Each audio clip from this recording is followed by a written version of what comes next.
আসসালামু আলাইকুম everyone welcome back to Mahira's mamma YouTube channel এবং ফেসবুক পেজ থেকে নতুন আর একটি ব্লগ নিয়ে চলে আসলাম। এগুলো হচ্ছে আমার আগের ব্লগ, এডিটিংয়ের জন্য আসলে আপনাদের সাথে শেয়ার করা হয় না। আর যেহেতু অনেক ব্যস্ততা ছিলাম এবং সব কিছু নিয়ে একটু কাজ করছিল, আব্বা আম্মা যেহেতু অসুস্থ, ওইরকমভাবে আসলে দিব ওইরকম মন মানসিকতাও নেই।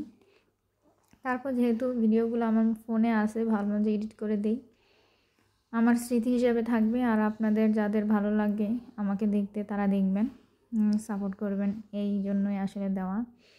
তো যেহেতু মাহিরার পাপার কাছে চলে যাবে, সেই জন্য আমার যে ভাগ্নি ছিল মাহিরার সাথে আরও একজন শাহিরা, ওদেরকে নিয়ে ঘুরতে বের হবো। অনেক দিন ধরেই বলতেছিলাম, যখন আমি গ্রামের বাড়িতে ছিলাম তখন থেকে বলতেছি তোমাদেরকে নিয়ে ঘুরতে বের হবো। বাট ঢাকায় আসার পরে ওরকম সুযোগ সুবিধা করে আমি বের হতে পারিনি। ফাইনালি ওদেরকে নিয়ে বের হয়েছিলাম সেদিন।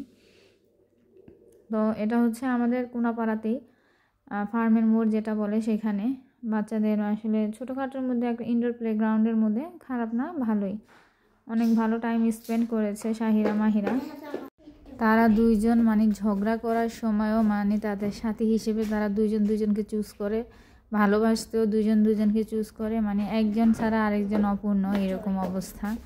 অসুস্থ হয় তারা একসাথে। তো যাই হোক, অনেক ভালো সময় পার করতেছে আর আমি ওদেরকে ভিডিও করতেছি আর ভাবতেছি যে আসলে কিছুদিনের মধ্যে আর কি দুই দেশে চলে যাবে। এটা আসলে খারাপ লাগে। এখন তো খুব মিস করে মাহিরা শাহিরাকে, ওর ভালোই লাগে না। ও আমাকে বলে আমার ভালো লাগে না, আসলে আমারও খুব খারাপ লাগে। ওদের সাথে ছিলাম একসাথে, ঝগড়া জাটি কান্নাকাটি সব কিছু তো একসাথে। তো এই যে এখানে এরা এক একটার পর এক একটা রাইডে উঠতেছিল। সবচেয়ে মজার বিষয় ছিল এই সময় কেউই ছিল না ভিতরে, শুধু আমি দুইটা বাচ্চা নিয়ে গিয়েছিলাম। তো ওরা খুব বেশি এনজয় করেছে, একবারের জায়গায় দুইবারও উঠেছে, বলের ওইখানে খেলছে, অনেক জোর করে নিয়ে আসতে পারি না, তারপর অনেকটা জোর করে তাকে নিয়ে আসছি। মাহিরা শাহিরা তো বেরই হবে না, তারপর বুঝিয়ে শুনিয়ে নিয়ে আসছি। তো আপনারা যারা কোনাপাড়া ড্যামের মধ্যে আছেন তারা ফার্মের মোড়ে ইনডোর প্লেগ্রাউন্ডে আপনাদের বাচ্চাদেরকে নিয়ে যেতে পারেন। ভালো টাইম স্পেন্ড হয়, ভালোই লাগে, বাচ্চারা খুব মজা পায় আর সব জিনিস বয়সের সাথে সামঞ্জস্য থাকে, ভালোই লাগে।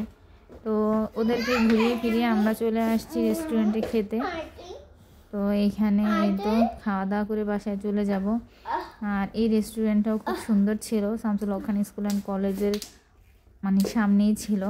আর এখানে আমরা আগে অনেক যেতাম, আমাদের সময় যদিও এতটা আপডেট ছিল না, এখন তো অনেক সুন্দর হয়েছে।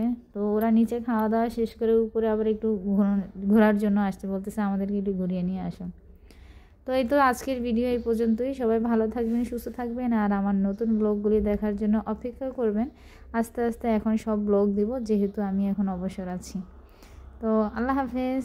সবাই আমার চ্যানেলটা সাবস্ক্রাইব করে আমার পেজটা ফলো করে সাথে থাকবেন।